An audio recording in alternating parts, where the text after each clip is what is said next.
fresh raw pear juice. Fresh raw amberella juice. Had it for the first time ever. Never had this fruit before. I have a view of the Marble Mountains. It's right here. It's the elevator that takes you up.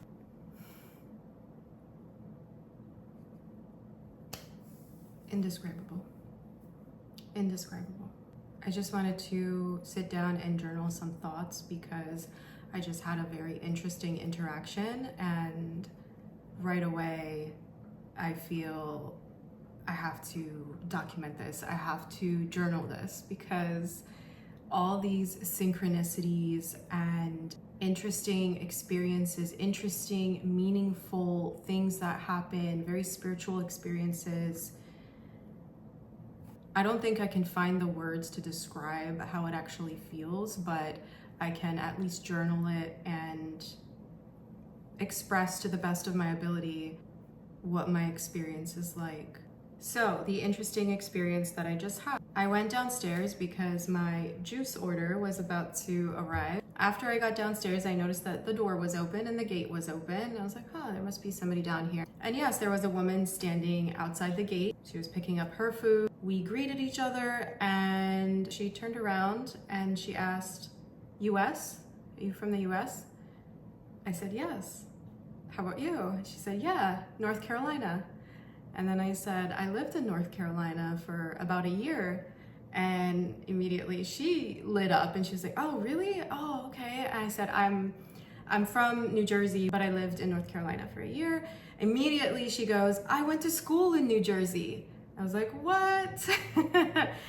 Really? Where? I can't quite remember if she said William Patterson University or if she said something about somewhere in Patterson.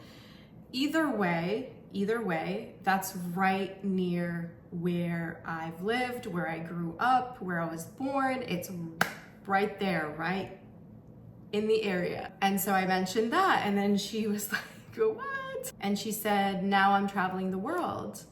And I said, oh, me too. I asked her, is this your first place or have you been doing it for a while? And she said 5 years. And then I told her that I've traveled before briefly here and there, like a little trip here, a little trip there, but this is completely different now under completely different circumstances. My life is completely different now. And now this is my first place. Vietnam begins the living overseas, long-term travel, and I call it travel, but it's really living overseas. And yes, exploring different places, traveling to different places, which I've dreamt of for such a long time. This is a vision and a dream that I've had for years and years and years and years. I've dreamt of this when I was in such shitty situations in the past and my life just looked completely different, but I always yearned for this, and I always knew that this is what my heart desires, this is what my soul craves, and I know that I'm meant to experience this. And here I am. And Vietnam is the beginning of it all. And this beautiful life is my life. And this is one of the things I love so much about traveling. It's the people that you meet. It's the conversations that you have. It's even if you never see that person again, or you only see them a few times, it's such a beautiful, I'm getting chills as I say this. It's such a beautiful, beautiful, heartfelt experience to meet all these different people and have these conversations, and you learn from each other and you connect again, even if it's just for that moment, you connect. And this happens with locals, it happens with other travelers like this woman. I've had such interesting conversations with people that I wasn't having these conversations when I was back in the US. Yeah, here and there you chit chat a little bit, but it's just such a different world, different experience, different energy, different vibe. When you're interacting with locals of another country, when you're interacting with other travelers. I had a beautiful conversation with a young woman. She's 25 years old. She's from Sweden and she's working in Hong Kong, and she was in Vietnam for the weekend. I met her at An Bang Beach in Hoi An. It was a very interesting conversation. It was a fun time sitting next to each other at An Bang Beach.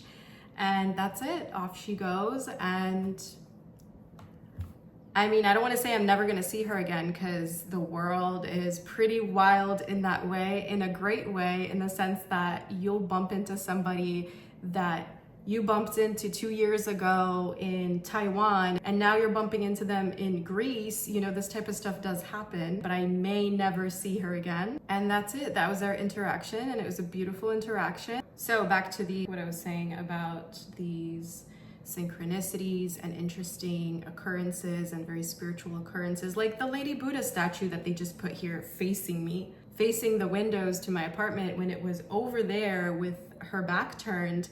And one day there was a truck here with a crane. They, you know, I don't know, maybe they're gonna fix something, the light, the street light, whatever. Then I look over and they're lifting up Lady Buddha. Oh, okay. Well, somebody must have purchased the statue. Somebody is gonna have that statue. They bring her over here and place her, just her, over here facing my apartment. Just very random, and I use that word in a figure of speech type of way. It's not random. I don't believe in random. Everything has meaning, everything is for a reason, and I do experience a lot of these types of interesting scenarios and synchronicities and very meaningful things. And it's where I have to constantly keep a journal and write every little thing down, because it's so much. And sometimes it can be an overwhelming feeling in the best way, because even though I've experienced these things for a very long time, it does not cease to amaze me when it happens. It always amazes me, and it's always a whoa, wow, what type of feeling, you know? It always amazes me. It's always, but there's a different vibe to it now, and I'm experiencing it at a rapid pace, and it feels very good.